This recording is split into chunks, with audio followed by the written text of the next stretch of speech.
হাঁস, মুরগি, ছাগল পালন, শস্যবীজ চাষ ও ফলমূলের গাছ লাগানোর মাধ্যমে গ্রামীণ মহিলাদের স্বনির্ভর করে তোলার পাশাপাশি এবার আইনি সচেতনতার দিকেও বিশেষ জোর দিচ্ছে সৃষ্টি ফাউন্ডেশন। এই লক্ষ্যে পূর্বস্থলী 1 এবং পূর্বস্থলী 2 নম্বর ব্লকের সোনারুদ্র, লক্ষণপুর, বরগাছি, মোয়াইল, ধিতপুর, হালদিনপাড়া, বলদেডাঙ্গা সহ একাধিক গ্রামের মহিলাদের নিয়ে একটি সচেতনতামূলক শিবিরের আয়োজন করা হয়। বুধবার পূর্ব বর্ধমান জেলার পূর্বস্থলী থানার অন্তর্গত মোয়াইল গ্রামে ম্যানোস ইউনিভার্স ও সৃষ্টি ফাউন্ডেশনের যৌথ উদ্যোগে প্রায় 300 জন মহিলা স্বনির্ভর চাষী অংশগ্রহণ করেন। শিবিরে খাদ্য সুরক্ষা, সঠিক পুষ্টি, খামার ব্যবস্থাপনা এবং বিভিন্ন আইনি অধিকার সম্পর্কে বিস্তারিত আলোচনা করা হয়। পাশাপাশি মহিলাদের জন্য প্রয়োজনীয় পরামর্শ ও করণীয় নিয়েও দিক নির্দেশ দেওয়া হয়। অনুষ্ঠানে উপস্থিত ছিলেন বিশিষ্ট আইনজীবী সুজাতা বিশ্বাস, সৃষ্টি ফাউন্ডেশনের সভাপতি অসীম দেবনাথ সহ সংস্থার অন্যান্য কর্মকর্তারা। এই উদ্যোগকে ঘিরে স্থানীয় মহিলাদের মধ্যে যথেষ্ট উৎসাহ লক্ষ্য করা যায়। আজকে একটা ট্রেনিং পিরিয়ড ছিল, সেই সম্বন্ধে যারা এসেছিল তাদেরকে কিছু বেসিক ল সম্বন্ধে, মহিলাদের প্রোটেকশন সম্বন্ধে বোঝানো হলো। কি কি বার্তা দিলেন তাদেরকে ডোমেস্টিক ভায়োলেন্স, ফোরপোষ, 498 মামলা এবং বিভিন্ন জায়গায় যদি মহিলাদের প্রতি কোনো রকম কোনো অত্যাচার হয়ে থাকে তার বিরুদ্ধে কি করে তারা রুখে দাঁড়াতে পারে বা স্টেপস নিতে পারে কি কি, সেগুলো সম্বন্ধে বলা হলো।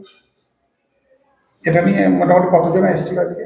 আজকে মোটামুটি 60 জন মতন ছিল আনুমানিক। প্রথম প্রধান আলোচনা কোনটার উপর করতে? প্রধান আলোচনা এই মহিলাদের সুরক্ষার উপরেই দেওয়া হলো। কি নাম আপনার? আমার নাম সুজাতা বিশ্বাস। কোন করে? নবদ্বীপ কোর্ট। আমাদের এখানে মূলত আজকে আলোচনা হলো নারী সুরক্ষা, কর্মক্ষেত্রে যে সেক্সুয়াল ভায়োলেন্স হয় সেসব বিষয়ে আলোচনার মধ্যে রাখা হলো মূল বিষয়গুলো।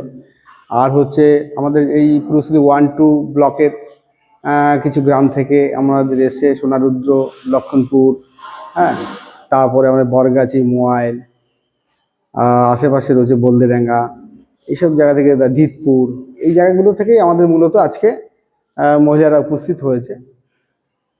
মূল আলোচনার বিষয় ছিল মূল আলোচনা নারী সুরক্ষা এবং মহিলাদের কর্মক্ষেত্রে সেক্সুয়াল হ্যারাসমেন্ট হয় সেইগুলোর উপরে ছিল। আর ছিল হচ্ছে আমাদের অর্থনৈতিক স্বাবলম্বী হওয়ার জন্য আমরা বিভিন্ন বিষয়গুলোর উপরে আজকে বিশেষ করে পানি বিকাশ দপ্তর থেকে 1 নম্বর থেকে একজন বিএলডি অফিস থেকে একজন প্রতিনিধি এসেছিল। সে মূলত কিছু কিছু বিষয়ের উপরে আলোচনা রাখলো, তাদের যে লস হয় চাষবাস করতে গিয়ে, বিশেষ করে পানি, তারই উপরে সংক্ষিপ্ত আকারে আজকে একটা ট্রেনিং করানো হলো। আমাদের এই প্রজেক্টটা মূলত 300 মহিলা ফার্মারদের নিয়ে তৈরি। তার মধ্যে ফার্মিংয়ে আছে 150 জন আর নন ফার্মিংয়ে আছে আমাদের 150 জন। মূলত 300 জন ফার্মারদের নিয়ে আমাদের একটা এই সাস্টেনেবল একটা ফার্মিং চিন্তা ভাবনা আমাদের, এবং তাদেরকে বিভিন্নভাবে আমরা সাপোর্ট করেছি। আমরা ধানের বীজ, সার, কীটনাশক এগুলোর উপরে আমরা সাপোর্ট দিয়েছি আর ট্রেনিং দিয়েছি কি করে লো কস্টে চাষ করা যায়, এবং হাঁস মুরগির উপরে আমরা ছাগল পালনের উপরে আমরা ট্রেনিং করিয়েছি 150 জন মহিলাকে।